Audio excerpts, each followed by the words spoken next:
Welcome to North Node, the yoga and astrology podcast. I'm Becky, a yoga teacher, astrologist, and businesswoman. And I'm Laura, founder of Soul Sanctuary Studios, yoga teacher trainer, and wellness coach and consultant. In this podcast, we'll be diving into down-to-earth but deep soul conversations. We'll explore how you can connect and stay on purpose with your true north alignment through the transformative lenses of yoga and astrology. Each episode is designed to inspire and guide you on your own journey towards self-discovery, self-love, and personal growth.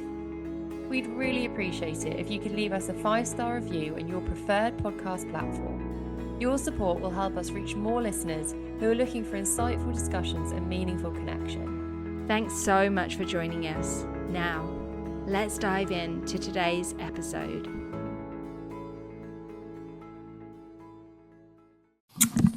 Okay, Becky, so welcome to our podcast this week, and what we're talking about is Neptune. So can you tell us a little bit about the significance of Neptune to start with? Yeah, so the reason we are talking about Neptune today is because we have a big transit, which means that the planet Neptune is going to move into a new sign on the 30th of March. So Neptune has been residing in the sign of Pisces for the last 14 years. And we can talk in a little while about, sort of the themes around that, what's been coming up. And she's going to shift into Aries. So yeah, I feel like a good place for us to start is to really talk about the planet Neptune and what she represents. So to start with, I think it's worth saying that originally with astrology, which goes back thousands of years, we didn't know that Neptune existed in our solar system because we couldn't see it, right? But we were able to see the sun, the moon, Mars. If you ever see Mars in the sky, it's kind of got that red tint. Venus always shining really brightly. And we can see Jupiter and Saturn as well with the naked eye. So that was as far as we could see into space. So then when we start to talk about planets like Uranus, Neptune, and Pluto, these were planets that were discovered later.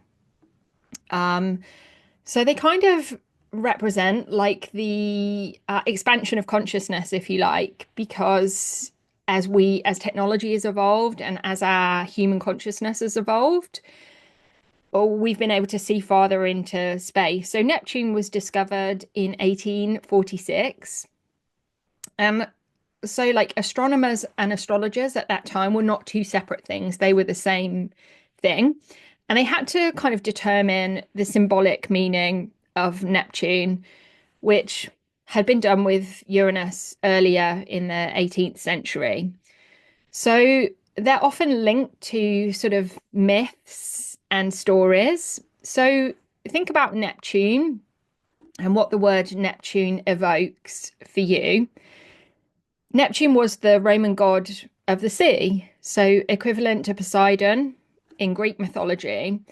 So astrologers looked at the myths around Neptune, partly because Neptune is a blue planet, and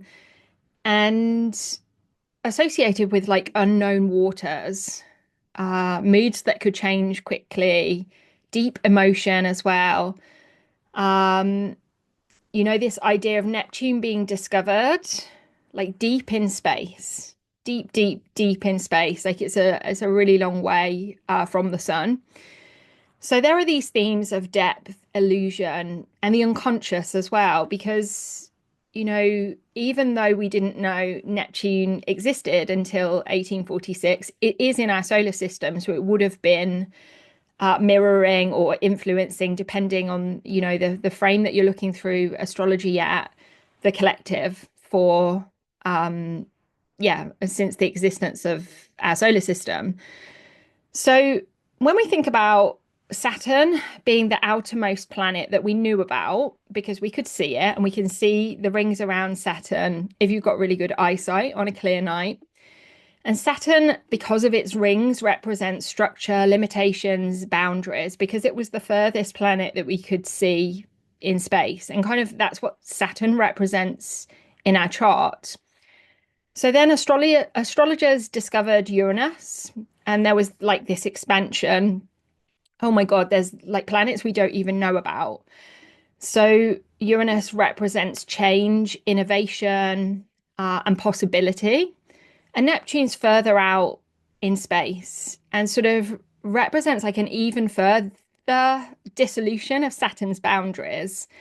Neptune is connected to our dreams, the collective unconscious, and the subconscious mind within us as well. And the idea of spiritual transcendence and the connection to God, the greater universe, because of how far Neptune is in space. So, at the time Neptune was discovered, this blue planet, there was this deep interest within the collective, which we've, very much moved away from now in modern times. Although we're moving back towards it, there was this interest in spirituality and mysticism and the occult. And think about like Roman art and literature, and this became popular at this time, along with the exploration of different states of consciousness. At this time, things like hypnosis were first being tried as techniques. And it's really when psychology had its roots at this time, which all really resonated with Neptune's symbolism. It was a time when people were really fascinated by the unseen, the imaginative, and the surreal as well. So then astrologers started to look at Neptune's influence on the collective, depending on where it was sitting in the sky and how it impacted people's charts and transits. So they started to correlate the patterns of Neptune's orbit with dreams, fantasy, illusion, like wherever Neptune is in your birth chart is where you seek to escape life. But it's also like where you probably are the most inspired as well, because of that connection to the unseen realms and God and spirit. It's where we can be confused because Neptune is associated with illusion and delusion as well, and like foggy thinking is a very ethereal energy. It's also associated with compassion and universal love. Think about this idea that, we are all connected because we were all stardust, and we all came from the same source. So we are all connected through the energy of universal love, and that's what Neptune represents. Neptune can also represent addictions, substance use, and any way in which we try to avoid reality. So also, I feel to just say why Neptune's transit into Aries from Pisces is so significant is this is once in a lifetime energy for us, because Neptune's orbit, so the orbit is the amount of time the planet takes to complete a trip around the sun, is 165 years. So we will never see a full Neptune orbit in our lifetime. And so if you think about dividing 165 years by the 12 zodiac signs, then Neptune spends around about, it's a bit different because Neptune's orbit is not circular, but it spends around 14 years in every zodiac sign. So, we're with wherever Neptune is, we're with the energy for a long period of time. And Neptune's orbit is very related and intertwined with Pluto's orbit. They have a resonant orbit. So for every 3 orbits that Neptune completes, Pluto does 2. So they look like they're going to collide, but they don't. Their orbits are like synchronized. And I don't know, you might have seen sort of illustrations of this on Instagram, like the orbits that all the planets create around the sun create this like beautiful sacred geometry. So that's a little bit about Neptune and where she came from and what she represents for us. Okay, that's interesting. So for me, like it feels like she kind of represents the deep blue, psychology, and with that psychology, yes, some kind of deep thinking and with that confusion. So it feels like depth, like a lot of depth, deep in the ocean. But what I always love is like when you say as above, so below. So, also the stardust. So quite, yeah, mystic. And as you're saying, escaping reality. So if that's where she's been, so the last 14 years, she's been in Pisces. So now that she's moving into Aries, what can we expect to see then?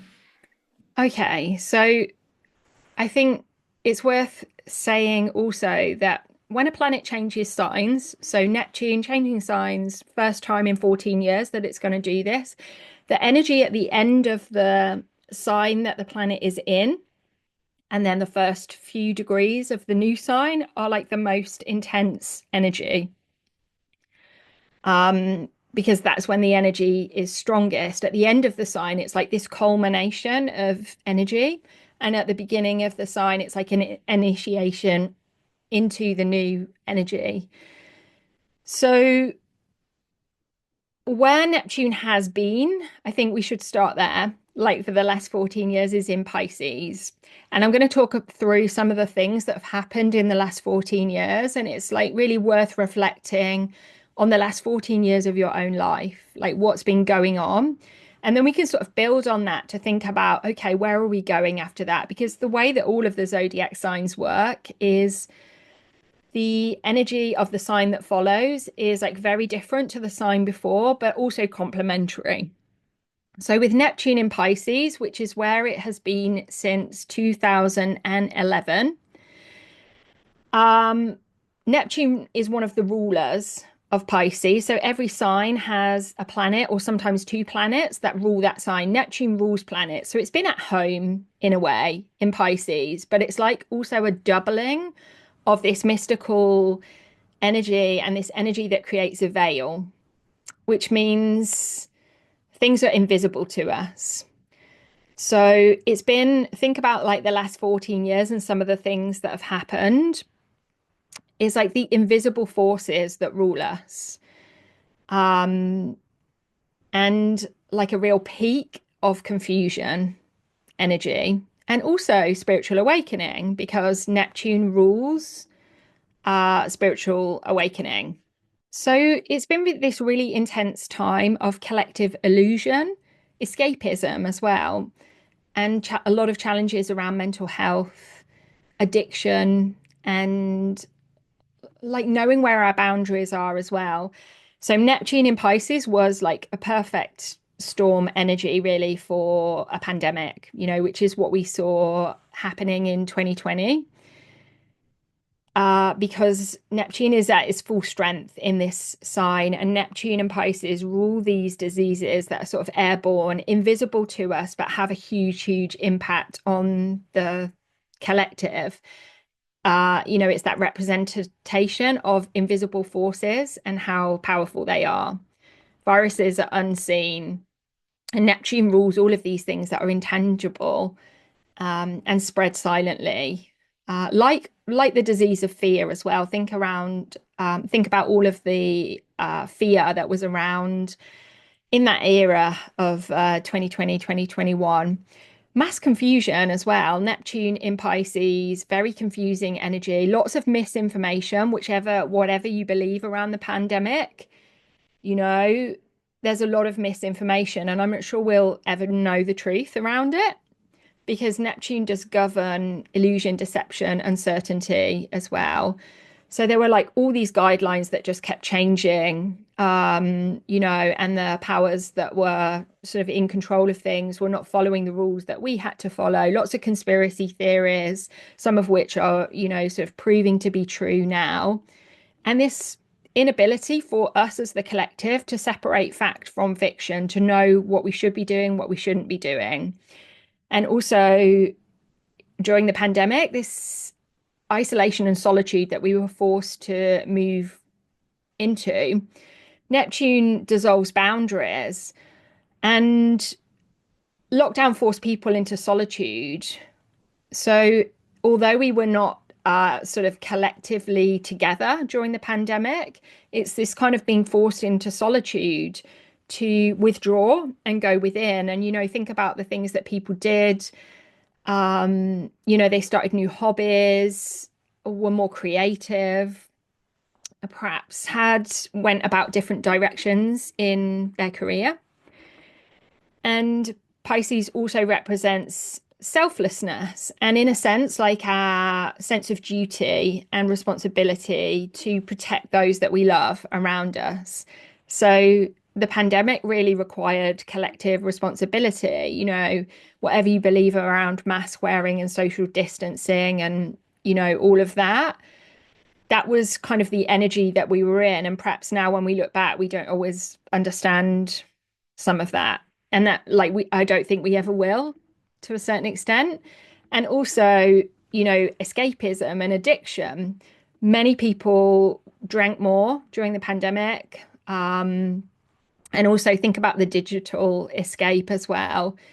I feel like Netflix was already popular, but I think it like really took off during the pandemic. Like this idea of being able to create a virtual reality from your sofa.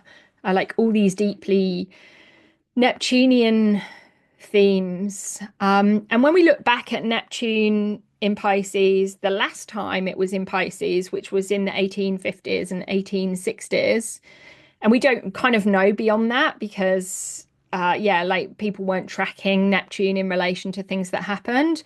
But at that time, there was a cholera pandemic. Again, like cholera was this invisible waterborne disease. Neptune being associated with water, as we've talked about.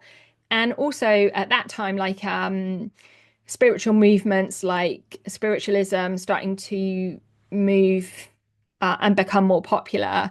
And I feel like, the pandemic definitely brought people closer to God, if that's the right word. They had kind of this awakening about, okay, what is life really all about? Maybe they'd put everything into work and we're now sort of connecting back to self. And so through connecting back to self, as we always talk about on this podcast, that's is really the key to spiritual awakening and connecting to your purpose, and transcendence and all of those themes. And yeah, I feel like that's when astrology also became a little bit more mainstream again, and people doing live tarot readings because they had not much else to do during the pandemic. And I think what it really brought home as well, when I think about the pandemic and I look back, that was the final years that my grandma was alive, and we weren't allowed to see her. She was in a home, and it was really sad. And there was this real longing for togetherness again that perhaps we took for granted before the pandemic happened. So, yeah, those were sort of the themes, the major themes of Neptune in Pisces. And we've got like this whole generation. When you think about our children, Laura, all of our children, our four children between us, were born with Neptune in Pisces. So, these are the things within their own birth chart. And these children are often talked about as being like the Neptune in Pisces generation. They're likely to be more spiritual, perhaps because of like being born in a pandemic or growing up in a pandemic, a lot more intuitive and naturally connected to the collective unconscious. And, we've talked before on this podcast about our children having like these past life memories and experiences. And that's sort of the magic of the Neptune in Pisces generation. They're going to be much more open to alternative forms of healing and consciousness expansion. So it'll be really interesting to see the jobs that our children do in the future. And I feel like those jobs probably don't even exist yet. And one of the shadows as well of children with Neptune in Pisces will be, this is going to be their work to do as they grow up, integrating and healing the rise of technology that has happened in their lifetime. When I was a child, you didn't have a mobile phone. I think I got a mobile phone when I was like 20 or something. They first come out. But now, like it's normal for your child to have a mobile phone, maybe still even in primary school, and tablets and things like that, and all these online games that they play. That is a form of disassociation. They're living through technology and the virtual realities that they engage in. And that's so normal for children today. And this is one of the things that they'll be healing in their lifetime. They'll have the gifts of Neptune in Pisces, but also some healing work to do as well. It's so interesting to hear that and wonder what plays out. And you're right, like, isn't it amazing when we look at, generational planets? And I think for me, it helps also have empathy for the generations gone by when I just can't get my head around why they are the way they are. But in the same way, that will be us, right, with our children, especially with the tech, because, that's what's going to move so fast. If there's ever going to be like a gap between generations, I feel like it might be us and them, because of how fast tech moves. I wonder if it comes round full circle. It'll be really interesting to find that out. So, okay, so that's kind of where we've been. Anything else on that, Beck? Or One of the things that just kind of popped into my mind as well when we were just talking then was, what have we seen also in the last 14 years is this rise in like autism and ADHD diagnosis, which really fits with this theme of dissolution of boundaries, like an awareness of neurodiversity and shifting perceptions of reality around that. Neptune dissolves rigid structures, that things that are hidden, misunderstood, or stigmatized, like come to the surface. So anyone, I don't know if this is comforting, but anyone who has children with ADHD or autism, or perhaps you've been diagnosed in the last 14 years as an adult, or you suspect you might have it, like you're sort of doing the work for the collective of breaking down the boundaries that everyone must be the same. And instead, embracing like all types of people.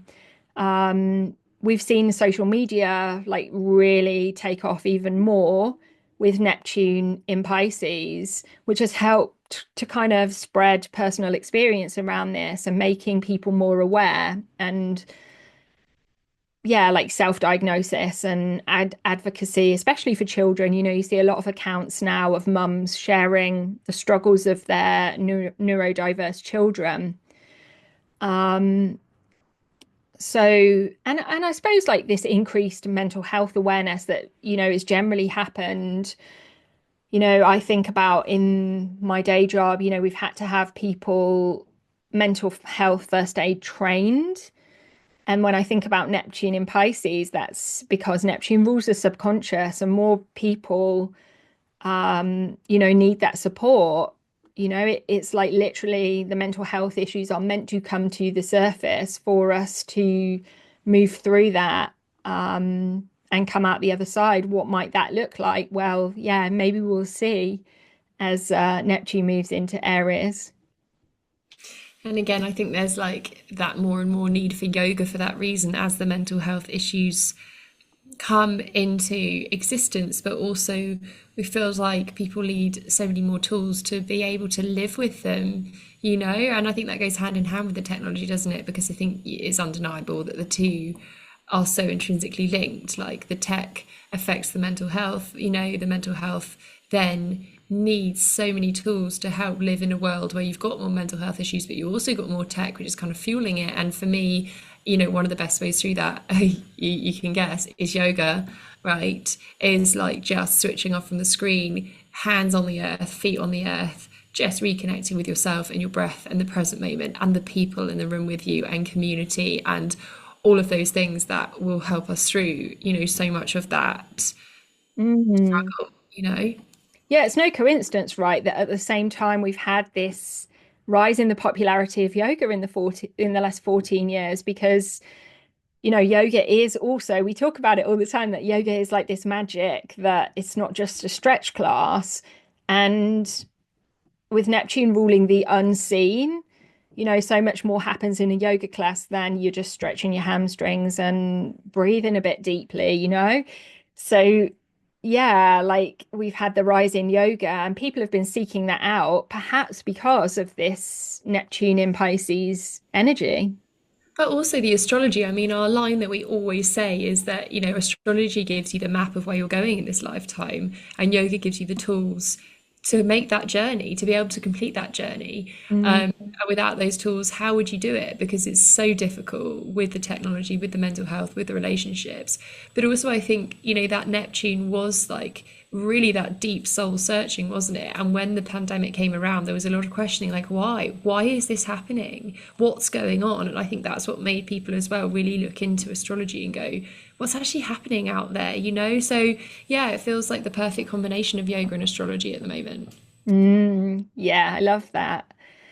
So, to talk about a little bit, where are we going next? Where are we going next with this? Neptune is going to move into Aries. So, to give some context of that, Pisces is the last sign of the zodiac. So, it's about completion as well. So, anyone who's chosen to be alive with Neptune in Pisces, we're closing out a lot of stuff for the collective and also, past lifetimes as well, because this transit is only going to happen once in, yeah, 164 years.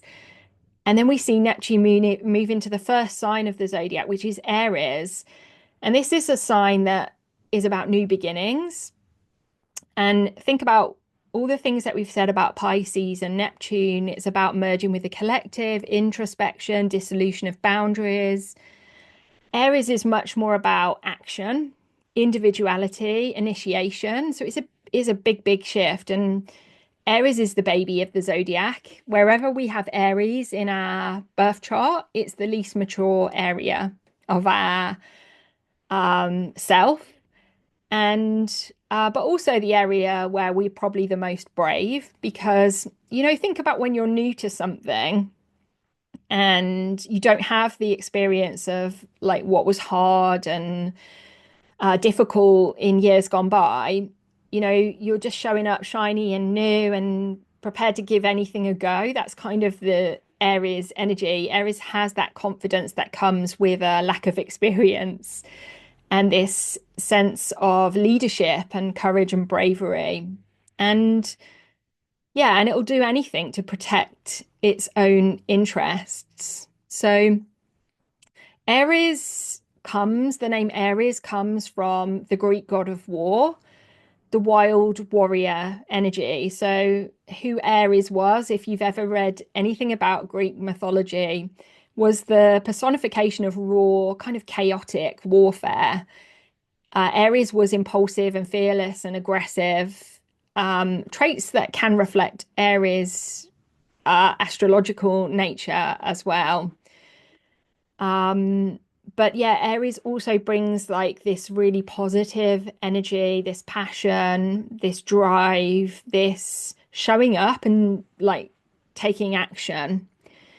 So yeah, we can really expect a big collective shift towards more individual empowerment, self-identity. And, Aries will have lots of new ideas. So all the problems that we have in the world with Neptune in Aries, there'll be like some innovation and new solutions. And yeah, like things that we haven't even thought of yet. So Neptune has this spiritual and creative energy that's often quite introspective. But in Aries, this will shift more towards like new technology, new ideas, new movements that inspire individual expression, revolution, innovation.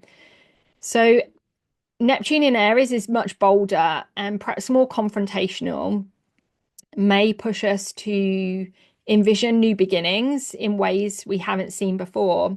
I think one of the things we might see is people becoming more entrepreneurial. Like Aries is the energy of like self.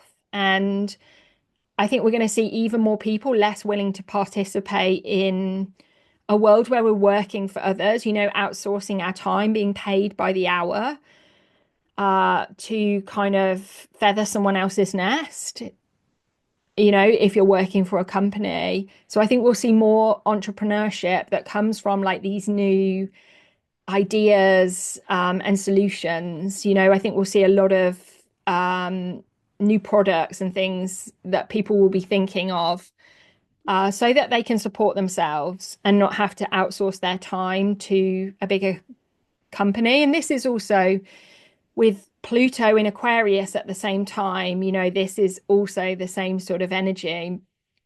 So, yeah, I think it's a really interesting time ahead. So some of the things that you were talking about there, those themes like God of War, Aries being kind of like rawness, raw choice, warfare, impulsive, fearless, sometimes aggressive. Like for me, I'm like, does this lead? We're on the brink of like World War III right now. And I know, Neptune is more creative than that, it's more spiritual than that. So hopefully it's taking us to come up with like a new solution to that situation. But you can see with us going into Aries and war and Aries being so tightly connected, like what are your thoughts on that? Yeah, I mean, like nobody likes to predict war, Yeah. but the last time Neptune was in Aries, there was war going on. Um, so we had the last time Neptune was in Aries, we had the American Civil War. Also, the unification of Germany happened in 1871. Um, and at that time, also, there was a lot of rise of religious and utopian movements. So, also, sometimes like Neptune representing spirituality and also religion, Aries being this, very bold and quite reckless energy, could see people more like religious fundamentalism, people getting very attached to their beliefs again, where religion and ideology might become more forceful, where people won't just believe in religion, like they'll be prepared to fight for it more. We can also see like some sort of more like crazy cultist new age movements happening that could get quite radical as well. So, yeah, could this mean more conflict and religious war? I mean, most war is in some sense religious. It's possible. But what I do think with Pluto in Aquarius, if we do have war, I don't think it will be long lived, because Pluto in Aquarius is about the people. And so the questions that we need to ask ourselves are around, what do we believe in? What do we believe in? And what are we prepared to fight for? It's when we buy into the systems that exist and really believe the stuff that's in the news, um, and like so much of the negativity out there, if that's what we're consuming and believing, then that's what we're going to bring into reality. And I think with Neptune in Pisces, what we saw was like 14 years of media that you can't trust, and I think a lot of people are realizing that. With Neptune in Aries, the veil won't be there anymore. People will see the truth of what they believe in. um they won't they won't buy into it, and they'll sort of take more responsibility for that with this Neptune in Aries. So Neptune in Aries is not a subtle energy. We're sort of heading into this time, this era where people will fight for their dreams, their beliefs, their identities. And so, yeah, with Pluto and Aquarius, this could be an era of people realizing almost that we're in a spiritual war.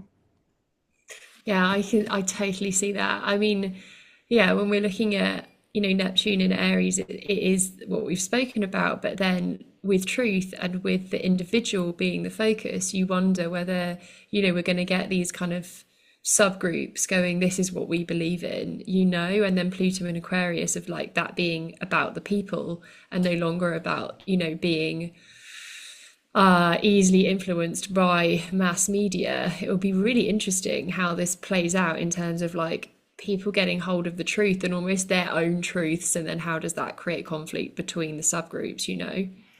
Yeah, I think once you become aware of, how a lot of the stuff that we're told isn't necessarily true, and Neptune in Aries will dissolve those illusions. People will be forced to kind of face personal realities that maybe they've avoided. This is like collectively, but also in their own lives. What have they avoided? What is the truth about them that they've avoided? And they'll sort of be forced to work out, like, what are my values? What do I believe? Who am I? Aries is like that energy of knowing who you are. What do I stand for? What am I prepared to accept?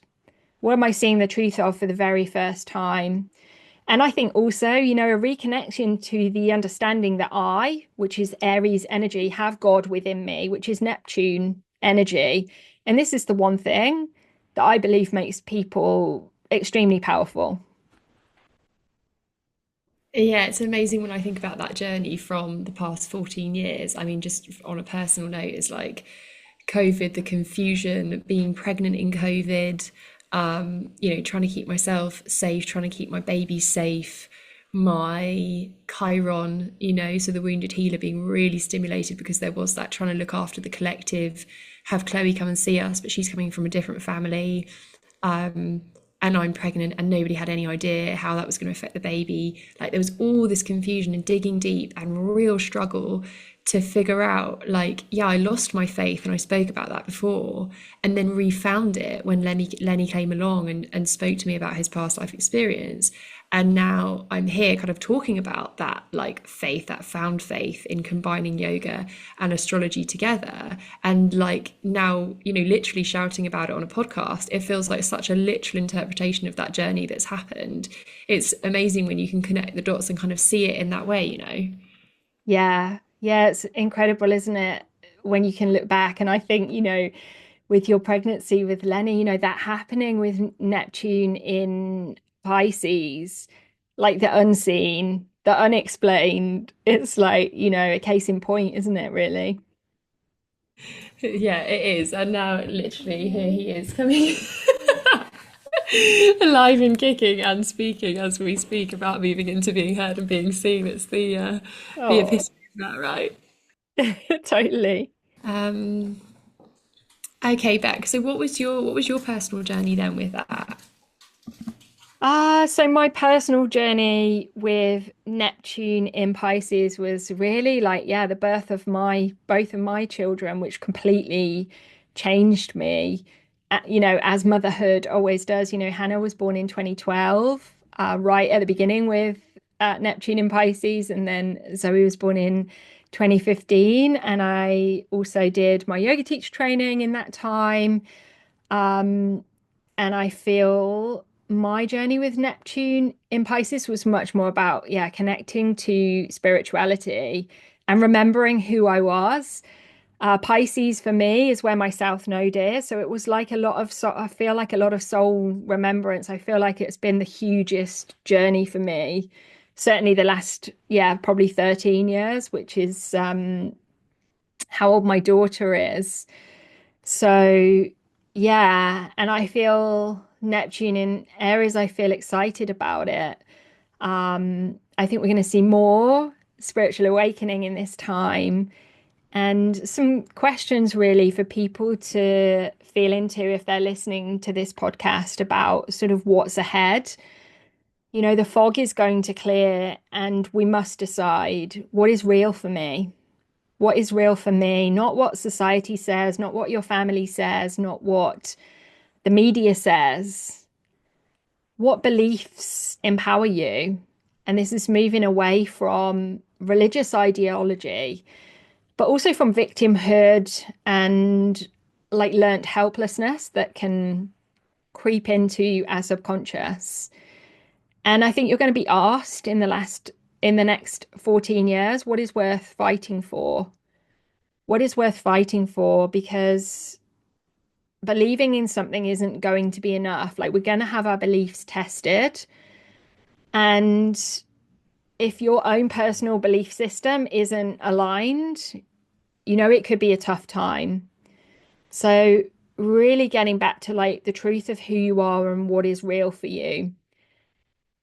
Neptune sort of dissolved our boundary with God, and hopefully anyone listening to this is probably on some kind of spiritual journey. But what Aries doesn't tolerate is a lack of action or weakness. So these two together, because Neptune is going to move out of Pisces into Aries, but it will retrograde back this year. So we're going to be in a little bit of the energy of both. So the two together are going to force us to understand who we are, what our beliefs are, our values, and own them and live them. A lot of people like me, I talk about how I'm not so sure about the school system. And for me, it's like 50-50. I think people are going to be sort of asked to stand by what they believe in a lot more, and maybe that's because things will get more uncomfortable. And we'll be forced to kind of take action. So I think it's a really exciting time to be alive. I think it's a time when people are going to really, we talk about dharma and purpose. People will have a deeper connection and awareness of their dharma over the next 14 years, like your personal mission, Aries, that personal energy. Why are you here? What did your soul come here to do? So all the things that you've ignored, the signs, that inner knowing that you've sort of gone against, it's going to be hard to go against that with Neptune in Aries. Like your truth is going to become undeniable and your mission is going to become clearer. So I think, and also anyone struggling with a lack of clarity on their purpose, their dharma, yeah, I feel like that could be something that emerges for them in the next years to come. And with some bravery from Aries too, right? So very exciting. Yeah, exactly. Aries brings that confidence, that bravery, that self-leadership to do the thing. That sort of Neptune in Pisces might bring us back to spirituality, but then, and who we are, but like, what do we do with that? Neptune in Aries hopefully will give us some clearer direction.